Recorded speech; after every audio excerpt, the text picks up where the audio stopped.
Hi, I'm Bert Kinnister. This is Kicking for Cash.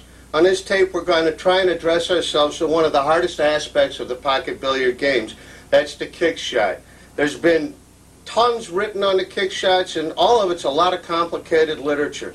What we're going to try and do here is give you, and it's one way we're going to try to give you the feeling for kicks. Most of the great players don't use systems. They have a feeling for kick shots derived over 30, 40 years of play. And we want to show you some shortcuts to get you there. We want to address ourselves to the most important kick shot that there is.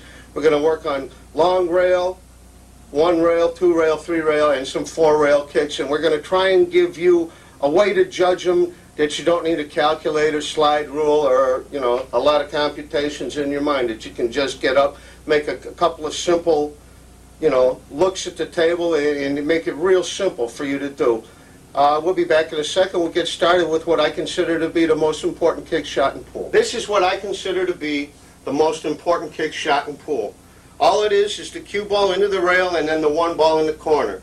It occurs all over the table. Anytime the 1 ball is like a half an inch, actually you can get out an inch or so and still kick the ball in relatively simply.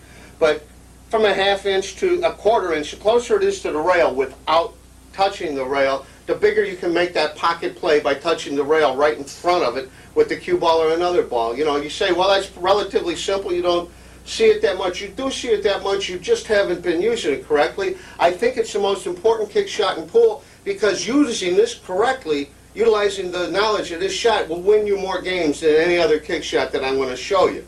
So let me just, what I want you to do is I want you to get a general idea, a general feel for hitting the ball in front of the 1 ball and getting it to pocket in the corner. Just get a feel of how you can use that rail to pocket the ball. Nothing to it.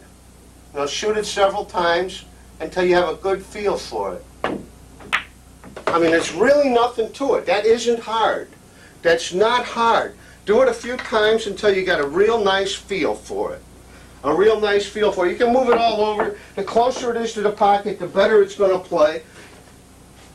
It still works from down here right now. I'm a half inch or so away from the pocket. If you were to put it even closer, it's going to make that pocket play real big. If you hit this ball right in front of the pocket, right in front of the 5 ball, it should play real big into the pocket. It's almost impossible to miss. I'm going to be back in a second, and I'm going to show you why that's the most important kick shot in pool. This is why I consider this to be the most important kick shot in pool, because many, many times you've had the 1-9 straight into the corner, and you can make the money with a combination like this. And all the times you've played it, you played the 1 into the 9.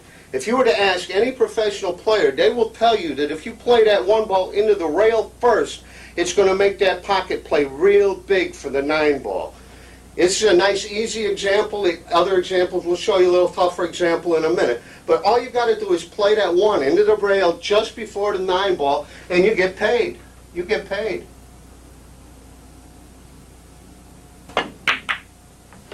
Just hitting that ball in front of that 9 ball makes that pocket play real big. Let me show you a little bit more extreme example. You need to do this enough times to realize yourself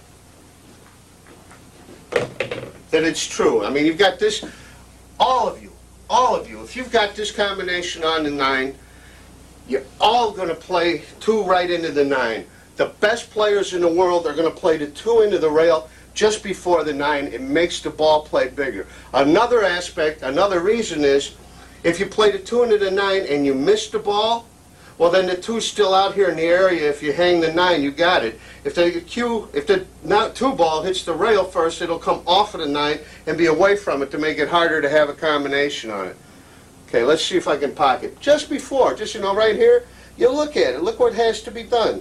If the 9 ball is right next to the rail, I mean, 1/8 of an inch, you hit it just before the rail.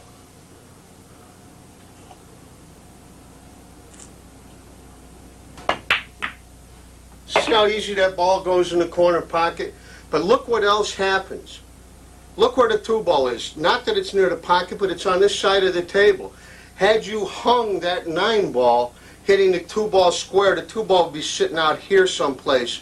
and would give give your opponent an easy 2-9. It not only makes the ball play bigger, makes the pocket play bigger for the 9 ball, it also leaves your opponent relatively safe if you should hang the 9 ball. I'll be back in a second with other applications of the same idea. Okay, here's another example.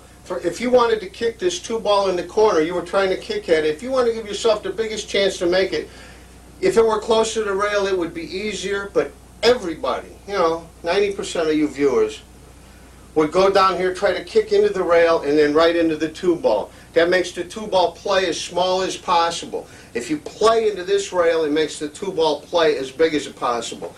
Not only do you have all of this area, you've got from here to 2 1/4 inches out to here where you can still make a hit on the 2 ball, whereas if you play directly at the 2 ball and you're trying to hit it, you've only got this much area. So you're getting this much area to play at, which makes the 2 ball much bigger, and you also have a much better chance to pocket. Okay, now a real simple long rail kicking system. The most accurate long rail kicking system in the world is the SID system, and it's kind of complicated. We've put it on tape number 8 of the Preacher, Advanced Practice Drills, and the Preacher's number 7 tape, Winning Strategies for 8 ball and 9 ball, because we feel it's so important. And it's tremendously accurate. It's also tremendously complicated. So to give people a real fast idea how to do long rail kicks, get a judgment, all I want you to do is imagine that at the end of the pool table, right here, that there were a mirror. Just put a mirror up here so that you would see 2 pool tables, or imagine that there is another pool table butted right up to here with its rail right on here. So there are 2 pool tables side by side, long ways in the room. Now, in your mind's eye, you see where this pocket is. Follow that pocket down, another 9 feet. If it's a bar table, another 7 feet. And imagine where you see that other pocket out there in space, where that other pocket would be, and all you've got to do is shoot at that pocket from where you are to come back near this pocket. Okay? The same way you imagine where that 2 ball is, where that 2 ball would be on that table, you can hit right at that 2 ball.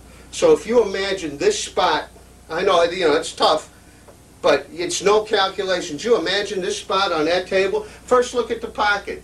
Imagine, you see the pocket down there? Now imagine that you're shooting at the spot, just a little bit in front of the pocket. And you can develop this. I mean, lots of players use this just to get themselves started. Once you've kicked enough balls, feel takes over. Feel and instinct take over. Let's try a couple. Okay, I'm looking down there for the pocket. All right, I see what I think would be the pocket. All right, now I'm looking a little farther down the rail. This is about right. I want to hit that rail first. And it's hard to see that pocket all the way down there. I agree, to have that mirror image. But it's the simplest way to think about it. Look at that mirror image. And then what's going to happen after you practice enough kicks, you're going to start to get a real feel for it. Another thing you should think about is that on long